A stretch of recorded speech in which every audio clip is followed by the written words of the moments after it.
Do they get it? Do they want it? And do they have capacity? If they've got those three things, yeah, then they might be a good fit. But what are you doing to nurture this? Are you really looking at your leaders from within and saying ahead of time, this one's a leader? Or are you just doing a happenstance when you need a position filled? Hello there, entrepreneurs, and welcome to another episode of your 5-Minute Friday. I'm your host, Dr. Glenn Krieger. Man, am I fired up today. I am ready. Hope you're excited for a good one today. Maybe you won't be when you hear what I talk about, because my job is to ruffle the feathers a little bit, stir up the waters. I don't know what other metaphors we got, but my goal today is to create a vortex of thought to make you a little uncomfortable and rock the boat just a little bit. So I have a question for you. Are you training leaders, or are you just promoting the least bad option? What does that mean? Right? We all need help in our practices. Right? We're short-staffed. I've talked till I'm blue in the face about outsourcing, but you're not listening. I don't know why. We're not going to get into it. You've got this misconception that somehow it's going to cost you money long term. When I'd be crystal clear, if you did it right, it wouldn't. But let's just go for a matter of fact and say you're doing great with your team. You love everybody. It's wonderful. But when you lose people, or when you're trying to promote from within, are you really training leaders?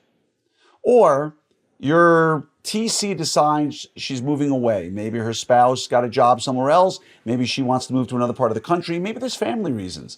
But you're losing a great TC. So what's the first thing you do? You look around your team. Is there anybody here I can promote from within? If you've listened to me talk about how to hire the EOS way, do they get it? Do they want it? Do they have the capacity? Those are the three things we've talked about a lot when it comes to hiring. If you've seen me speak, and I hope you're going to be at Orthopreneur Summit, where I'm going to do some speaking there about 90% case acceptance. But if you heard me speak about HR, you've heard me talk about the EOS, Entrepreneurial Operating System method. It's what I use to run entrepreneurs. It's what I use in my practice. It's what I use for remote response.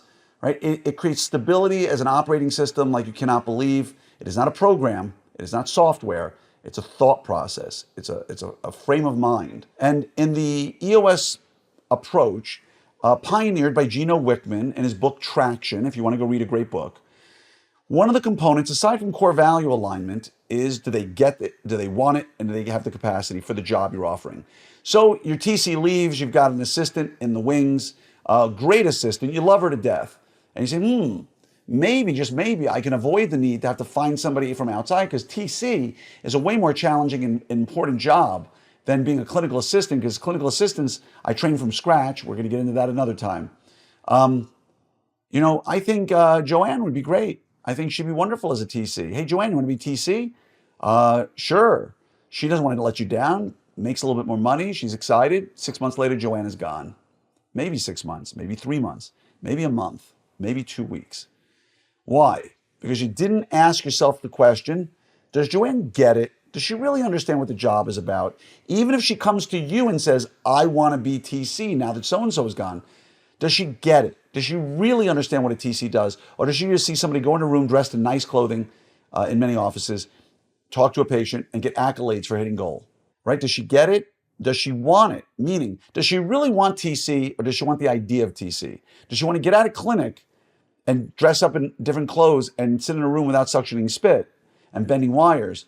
Or does she really want to be a TC? Is she a salesperson? Does she love selling?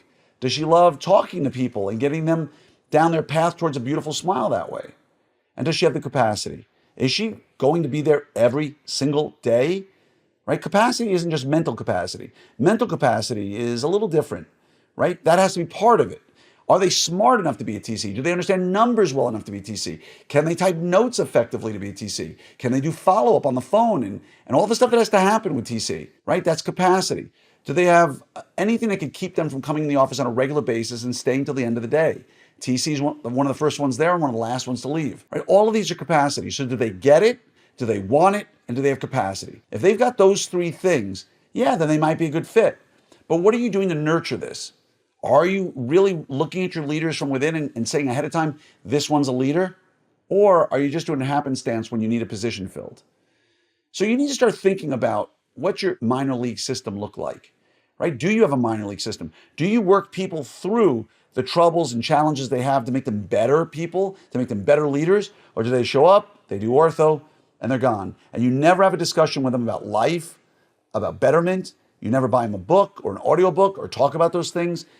Because again, as you've heard me say many times, you could be the best part of these people's lives. They could be leaving a very toxic situation at home and coming to your office where they're relying on you, the really, really, really smart person, the one they tell all their friends who's so smart, right? They're relying on you to run the day. Shouldn't we be elevating them a little bit? Aside from the get it, want it capacity, maybe they're not ready for TC, but maybe they can be more than they are now. So what's your program for elevating these people? Are you intentionally spending time to elevate them? I'm not talking about taking them to lunch, okay? That's for you, not for them, right? They enjoy your company, but they just as soon go to lunch without you, right? Don't kid yourself. The question is, are you elevating them? Are you giving them the time alone instead of taking them to lunch? Are you sitting in the lunch room with them all and talking about life and giving them subtle hints, little stuff that'll help them along the way, like budgeting?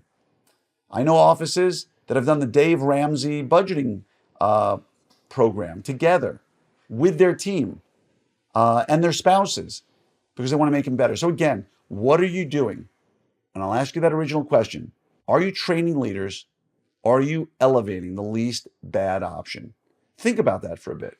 And that being said, nothing will help elevate a team more and elevate good leaders than bringing them to Summit. So I hope to see you at the final Orthopreneur Summit ever. It is such a great meeting for team members this year.